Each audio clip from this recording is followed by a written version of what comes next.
कि 2 महीने के बाद चुनाव है, हम बेरमो भी लड़ेंगे, गोमिया भी लड़ेंगे, डुमरी भी लड़ेंगे। अगर वहां से कोई भी सीट जीत के आ जाते हैं तो आपको दामोदर नदी में ले जाकर डाल देंगे। आज कार्रवाई किस पे होती है? एक ठेला पे काम करने वाला है, तुरंत कार्रवाई होगी। एक मजदूर है, पुलिस तुरंत कार्रवाई करेगी। आपकी कार्रवाई उस समय काहे नहीं होती है जब बड़े बड़े लोग आपकी गिरफ्त में आते हैं, बड़ी बड़ी मछलियां जाल में फंसती हैं? क्यों कार्रवाई नहीं होती? हम लोग आते हैं तो छोटा रहे या बड़ा रहे, जो गलत रहेगा उस पर कार्रवाई होगी।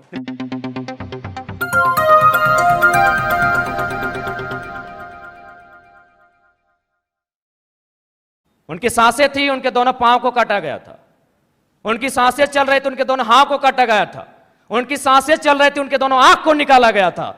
इसीलिए मैं मीठी बात करने नहीं जानता। मुझे लगता है एग्रेशन से राज्य को बदलूंगा। क्या जानते हैं आप झारखंड राज्य को महोदय? एग्रेशन मतलब आप क्या जानते हैं झारखंड राज्य को? हम उस राज्य से आते हैं जहां एक संसद ने सीने में 12 गोली खाई थी। हम उस झारखंड से आते हैं जहां MP member of parliament Sunil Mahato ने 1 2 3 4 5 6 7 8 9 10 11 12 गोली खाई थी सांसद ने। क्या सुनने में अच्छा लगता है? तब आप झारखंड को नहीं जानते हैं। झारखंड हमने बनाया है भैया। निर्मल महतो के सीने में गोली लगी थी, तब झारखंड का चर्चा दिल्ली में हुआ था। तब राजीव गांधी को पता चला था कि हाँ, झारखंड की डिमांड किया जा रहा है। तो मुझे लगता है एक बार ये श्रीमान, ये नियम कानून, एक बार एग्रेशन की गवर्नमेंट होनी चाहिए। बाकी यूथ डिसाइड करे। मेरा जो व्यवहार है, फॉलो अप के मंच में भी मेरा यही व्यवहार है। पसंद लगे वोट कीजिएगा, ना लगे इग्नोर कीजिए। बोल रहे हैं सुनने में अच्छा लग रहा है, आप बोल रहे हैं नहीं, सुनने में नहीं। आप तब झारखंड राज्य को नहीं समझते हैं सन्नी जी। मैं बोल रहा हूँ एग्रेशन। नहीं, आप नहीं समझते हैं झारखंड राज्य को। मैं एग्रेशन सुनने में अच्छा नहीं लगता, यही रियलिटी है। एग्रेशन मतलब यही है, कठोर डिसीजन, त्वरित का। आज कार्रवाई किस पे होती है? एक ठेला पे काम करने वाला है, तुरंत कार्रवाई होगी। एक मजदूर है, पुलिस तुरंत कार्रवाई करेगी। आपकी कार्रवाई उस समय काहे नहीं होती है जब बड़े बड़े लोग आपकी गिरफ्त में आते हैं, बड़ी बड़ी मछलियां जाल में फंसती हैं? क्यों कार्रवाई नहीं होती? हम लोग आते हैं तो छोटा रहे या बड़ा रहे, जो गलत रहेगा उस पर कार्रवाई। एग्रेशन का मतलब है कॉर्पोरेट से कोई भय नहीं। एग्रेशन का मतलब है अमीरों के चंदे से पलना नहीं। एग्रेशन का मतलब होता है निडर होकर, निष्पक्ष होकर झारखंड के मुद्दों पे बात करना, झारखंड के मुद्दों के समाधान करने के लिए प्रयास करना। आज राजभवन में लोग धरने पर बैठे हैं, मुख्यमंत्री के आवास पे लोग धरने बैठे हैं, आज सीजीएल के जेएसएससी कार्यालय के बाहर लोग धरने पे बैठे हैं। आंदोलन रोज होता है, लेकिन जयराम महतो एक 50 लड़कों के आंदोलन से आज सीएम का फेस बन के कैसे सामने आया? इस सवाल का उत्तर कोई दे। आंदोलन इस राज्य में रोज होता है, जयराम महतो ही क्यों? क्योंकि मैंने उन मुद्दों को टच किया, मैंने उस मुद्दों पे बात किया जो झारखंड की जरूरत थी, जिसपे झारखंड बात करना चाहता था। साफ शब्दों में झारखंड चाहता था कि बिल्ली के गर्दन में घंटी बांधी जाए, पर बांधेगा कौन?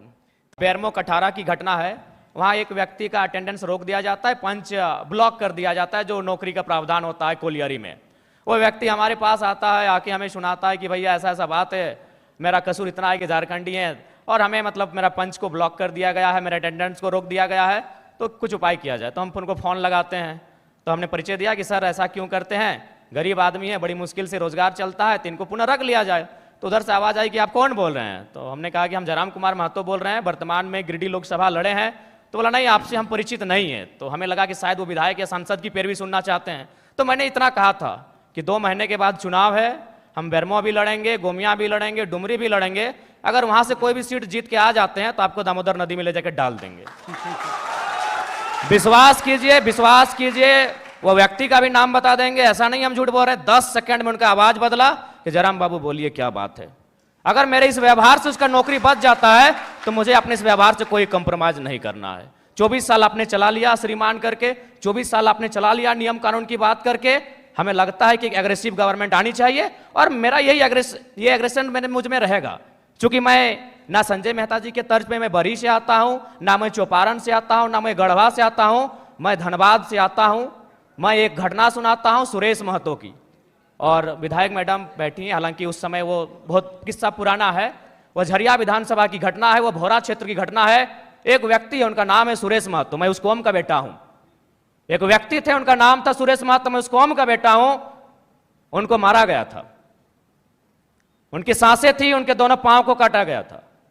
उनकी सांसें चल रही थी, उनके दोनों हाथ को काटा गया था। उनकी सांसें चल रही थी, उनके दोनों आंख को निकाला गया था। इसीलिए मैं मीठी बात करने नहीं जानता। मुझे लगता है एग्रेशन से राज्य को बदलूंगा। वे ऐसे लोग हैं जिनको लगता है कि इस दुनिया में मौत नाम की कोई चीज़ नहीं होती है, जिनको लगता है कि शायद वो सारा धन एकत्रित करके स्वर्ग जा सकते हैं, वहाँ सुख भोग सकते हैं। बिल्कुल ये बहुत गंभीर समस्या है और मुझे लगता है कि इसमें सरकार के लोग शामिल होंगे, विपक्ष के लोग शामिल होंगे। ये कोई नई बात नहीं है। अगर आदरणीय शिल्पी जी कह रही हैं कि अगर वह जनता जानती है तो जनता को मालूम है कि किस प्रकार से जेपीएससी की परीक्षा होती है। उनमें जब रिजल्ट आता है तो विधायक जी के रिश्तेदार होते हैं। इसमें 24 वर्षों से जिन लोगों ने राज्य की सत्ता को संभाला है, 24 वर्षों से जिन लोगों ने इस राज्य की सरकार को चलाया है, पक्ष बन के विपक्ष बन के, सबका उसमें हिस्सेदारी होता है। तो इसलिए जिस दिन वो इस बात को मानेंगे कि हमें एक समानतापूर्वक जीवन जीना है, हम लोग वास्तव में इंसान मनुष्य तभी हैं जब दूसरे की दर्द, दूसरे की तकलीफ और पीड़ा को देखकर हम भी पीड़ित होते हैं, तब शायद ये माहौल बदले। लेकिन फिलहाल ऐसे परिवेश में ये बुद्ध का देश भले है, लेकिन आज बुद्ध के विचार बिल्कुल विलुप्त हो चुके हैं। मुझे नहीं लगता है कि कोई शांतिप्रिय तरीके से इस प्रकार के रास्तों से हटेगा। मैं बनावटी इंसान नहीं हूं। उस मीटिंग में 52 मिनट डिस्कशन हुआ था। मैंने 52 मिनट के बाद मुंह खोला था और ये तो मीडिया चल रही थी और कैमरा में कैच हो रहा था, इसीलिए मैंने बोतल को टेबल में पटका। मां कसम हम किसी के मुंह में पटकते, आपके पांव तले जमीन खिसक जाएगी। जब आपने छेड़ा है तो सुन लीजिए। यही विनोद बिहारी विश्वविद्यालय में एक कंपनी, एक एजेंसी ने टेंडर लिया है। मजदूरों को ज्वाइनिंग लेटर के साथ साथ रिजिग्नेशन लेटर पे साइन करा गया। इस भारत में कहां होता है यार? मैं आक्रामकता की बातें करता हूं, कारण कौन है? रिजिग्नेशन लेटर पे साइन कराया गया है, कौन देगा उत्तर?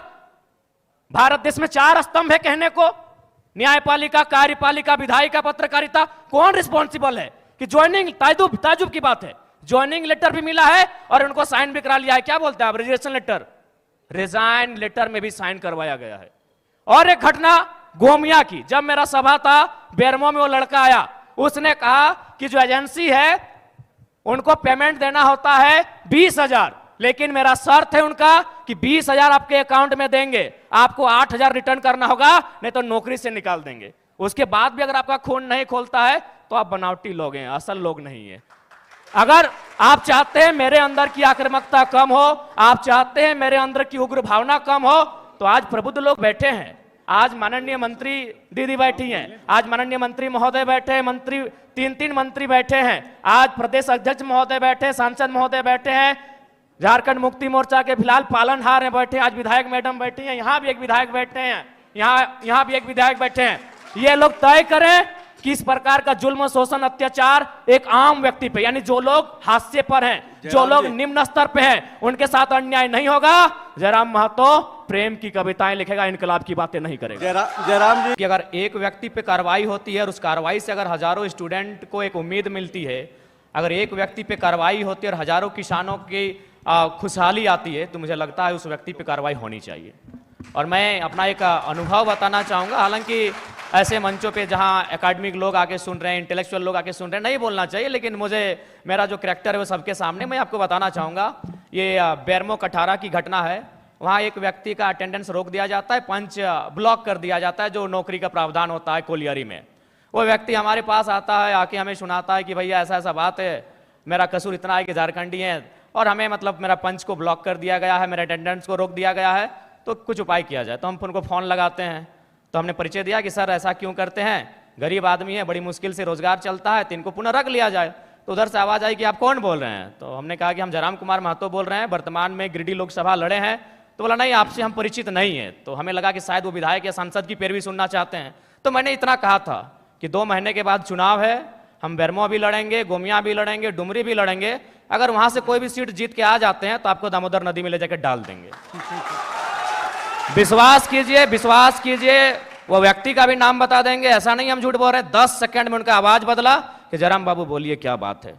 अगर मेरे इस व्यवहार से उसका नौकरी बच जाता है तो मुझे अपने इस व्यवहार से कोई कंप्रोमाइज नहीं करना है। अलग राज्य की लड़ाई जिन मुद्दों के साथ लड़ी गई थी वही मेरे मुद्दे होंगे। झारखंड अलग राज्य की लड़ाई में जो सोच के साथ इस राज्य को अलग किया गया था कि जब ये राज्य अलग होगा तो यहाँ के युवाओं के पास क्या अधिकार होगा, जब ये राज्य अलग होगा तो यहाँ के किसानों के पास क्या स्वतंत्रता होगी, मेरे मुद्दे वही होंगे। झारखंड जो हमारे झारखंड के नाम में ही छुपा है, झाड़ यानी जंगल, खंड यानी जमीन का एक भूभाग, और हमारी जो निरंतर लड़ाइयाँ रही हैं आदिकाल से वो इसी विषय को लेकर रही हैं। तो जब मैं विधानसभा के चुनाव में जाऊँगा, मेरा पहला मुद्दा इस राज्य में एक सुदृढ़ स्थानीय नीति का रहेगा। चूँकि मैं जिन क्षेत्रों से आता हूँ वो कोयलांचल का क्षेत्र है। आज भी मैं जब कोयलांचल से होकर आया तो लोगों ने अपनी समस्याओं को लगभग 15-20 आवेदन मेरे पास पड़े। जब मैं एक सामान्य सा बालक हूँ, मैं एक साधारण सा बालक हूँ और मुझे प्रतिदिन 15 से 20 समस्याओं को सुनना पड़ता है, जो समस्याएं होती है ज़मीन से संबंधित। इसलिए मेरा मानना है कि ज़मीन संबंधित जो कानून जो आज हमारे राज्य में हैं भी, CNT, SPT, लेकिन जो लोग सरकार में बैठे हैं उनके मैनिफेस्टो में शामिल होने के बाद भी प्रभावी रूप से लागू ना हो पाना, प्रभावी रूप से उन विषयों पर चर्चा नहीं कर पाना, उनको संरक्षण ना दे पाना एक बहुत ही गंभीर विषय है। और मेरा मानना यही है, जो कि मैं किसान वर्ग से भी संबंध रखता हूँ, एक किसान का बेटा हूँ, तो मेरे हिसाब से जो ज़मीन संबंधित मुद्दे हैं वो मेरे प्राथमिक मुद्दे होंगे। उसके बाद आज छात्रों की समस्या देख सकते हैं। आज CGL के छात्र, JSSC CGL के छात्र आज धरने पर बैठे हैं। विगत जो पहला एग्ज़ाम हुआ था उस एग्ज़ाम में धांधली हुई, इस एग्ज़ाम में धांधली का मामला सामने आ रहा है। तो निश्चय एक बेहतर नियोजन नीति हो और इस तरीके से एग्ज़ाम को लिया जाए कि धांधली ना हो, गड़बड़ी ना हो, और महत्वपूर्ण सबसे कि अन्य राज्य से लोग जो हमारी हकमारी कर रहे हैं वो कम से कम रुके। उसके लिए मेरे पास मेरी योजना होगी कि हम लोग प्रखंड स्तरीय भाषा के आधार पर एग्ज़ाम लेंगे। क्योंकि भारतीय संविधान आर्टिकल 15-16 इस बात का उल्लेख करता है कि हम जात के आधार पर भेदभाव नहीं कर सकते हैं, हम धर्म के आधार पर भेदभाव नहीं कर सकते हैं, हम उद्गम स्थान के आधार पर भेदभाव नहीं कर सकते हैं, हम लिंग के आधार पर भेदभाव नहीं कर सकते हैं, लेकिन भाषा का कहीं जिक्र नहीं है। तो मेरा मानना है कि सरकार को इस विषय पर सोचना चाहिए। हम लोग अगर सरकार में आते तो इस विषय पर सोचेंगे कि जो प्रतियोगिता की परीक्षाएं होंगी वो हमारी भाषाओं में होंगी। फॉर एग्जाम्पल, जैसे मान के चलिए कोई हिंदी का पेपर आता है परीक्षा में, उसमें एक सवाल आता है कि आंख का तारा, इसका मतलब क्या होता है? आग बबूला होना, इसका मतलब क्या होता है? तो झारखंड के अभ्यर्थी के साथ साथ इस सवाल का उत्तर बिहार के अभ्यर्थी को भी मालूम है, इस सवाल का उत्तर उत्तर प्रदेश, मध्य प्रदेश, राजस्थान के अभ्यर्थी को भी मालूम है। लेकिन अगर हम अपनी भाषा को प्रमोट करेंगे, अपनी कल्चर को अगर प्रमोट करेंगे प्रतियोगिता परीक्षाओं में, और वहाँ सवाल ये रहेगा, मान के चलिए मैं धनबाद के तोपचांची ब्लॉक से आता हूँ और वहाँ एक मुहावरा चलता है, पखड़ तरे हाथ करे करे झाँक, ना ये राजस्थान को समझ में आएगी ना ये उत्तर प्रदेश को समझ में आएगी। इससे क्या होगा कि नियम भी बना रहेगा और हमारी जो नौकरियों में हकमारी हो रही है वो भी सुरक्षित रहेगी। के द्वारा जो एविडेंस साक्ष्य प्रस्तुत किए जा रहे हैं, तो प्रथम दृष्टि से तो यह स्पष्ट हो रहा है कि इस बार भी जो CGL का पेपर है उसमें कहीं ना कहीं गड़बड़ी हुई है, धांधली हुई है। और मुझे लगता है कि पिछली बार जो पेपर गड़बड़ी हुआ था, अगर उसका जो लोग दोषी हैं, अगर वे दोषी लोग पकड़े जाते हैं, अगर उन पर कार्रवाई होती तो शायद इस बार उनका मनोबल इतना ऊंचा नहीं होता। लेकिन चूंकि आपने SIT का गठन किया, आपने समय मांगा, आपको समय मिला, उसके बाद भी ये तय नहीं हो पाया है कि पिछली बार जो पेपर गड़बड़ी हुई थी, जो 28 जनवरी 2024 को जब इसका एग्ज़ाम हुआ था, तो मेरा मानना है कि कहीं ना कहीं आपका कठोर निर्णय ना ले पाना गवर्नमेंट का, आपका क्विक डिसीजन ना ले पाना उन लोगों का मनोबल को बढ़ा रहा है। हमने कोल माफिया सुना था, हमने लैंड माफिया सुना था, अब यहाँ पेपर माफिया जैसे मामले सामने आ रहे हैं। तो इससे आप इनकार नहीं कर सकते हैं, इस पर आप मौन नहीं रह सकते हैं, ये तो आपको तय करना होगा, इस बात को आपको मानना होगा। क्योंकि पिछली बार हमारे ही 15 साथियों पर FIR हुआ था, आज भी उस मुकदमे के कारण हमारे प्रत्याशी रांची के हमारे आदरणीय देवेंद्र जी जेल गए, उसी मुकदमे के कारण गए थे। तो जाहिर सी बात है वो हाईलाइट तभी हुआ जब हम लोगों ने प्रोटेस्ट किया। उस प्रोटेस्ट के परिणाम स्वरूप उस समय मुख्यमंत्री माननीय चंपई सोरेन जी थे, SIT का गठन हुआ। लेकिन आज परिणाम और निष्कर्ष आपके सामने क्या है? यानी आप लोग उन माफियाओं के मनोबल को बढ़ाने का कार्य आप स्वयं कर रहे हैं। तो ये तो आपको तय करना है कि आप छात्रों के साथ हैं या पेपर माफियाओं के साथ है, ये सरकार को आके तय करना है। यदि आप पेपर माफियाओं के खिलाफ हैं तो पिछली बार जो आपने SIT का गठन किया था उसका निष्कर्ष क्या है, उसका रिजल्ट क्या है, दोषी कौन लोग हैं, वो कटघरे के पीछे कब होंगे, ये राज्य की जनता जानना चाहती है। CGL JSSC के तमाम 6 लाख अभ्यर्थी जानना चाहते हैं। बिल्कुल, सूर्या जी से यही सवाल रहेगा। आप सत्ता के में भी रहे, पिताजी ये की तरफ या इंडिया अलायंस की तरफ? हम लोग अकेले ठीक हैं सर। चुनाव के बाद भी? तो चुनाव के बाद क्यों, हम लोग जनता से हम लोग आशा और अपेक्षा रखें हैं कि हम लोग को अकेले इतनी ताकत दी जाए कि इस राज्य के लिए बेहतर और भला कर सकें। तो आप 81 सीट पर लड़ रहे हैं और चुनाव के बाद जो भी स्थिति हो आप कहीं नहीं जा रहे हैं? जी, हम लोग लगभग 70 सीटों से आवेदन मिला है, वहाँ तो लड़ना ही लड़ना है। बाकी सीटों पर अगर अच्छे प्रत्याशी दमगर मिले तो निस्संदेह हम लोग 81 सीटों तक पहुँचेंगे और चुनाव लड़ेंगे।